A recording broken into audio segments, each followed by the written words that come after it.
100% त्यांच्या पाठीशी उभा राहणार. त्यांना जर मदतीची सहकार्याची आवश्यकता असेल तर 100% उभा राहणार. हे नाही दिसणार त्यांना त्या 2-2 तास बैठका काय घेते. ते सगळ्या दुनियाचे खंडाण्याखोर संभळितो ते धनंजय मुंडे. बलात्कार करणारे, छेडछाडी करणारे, खंडाने मागणारे. स्वतःच्याच भाऊजेला आता वेळ आली उपोषणला बसायची. महादेव मुंडेंची बायको स्वतःच्याच भाऊजेला वेळ आली आता स्वतःचा नवरा मरून सुद्धा. अरे सौभाग्याचा तिचा कुंकाचा तरी विचार कर रे. इतका उतळ माज नाही पाहिजे कधी. सरकार त्यांचं बैठक घेतं ते कचा असेल लगेच चौकशा नाही लावणार का? ते महादेव मुंडे पासून जेवढे ते खून झालेत ते आंधळेंपर्यंत, त्याच्यानंतर तो गीतेंपर्यंत.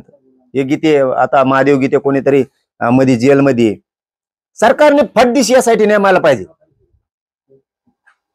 सीबीआयची पण नियुक्ती केली पाहिजे, ईडीची पण प्रॉपर्टीसाठी केली पाहिजे.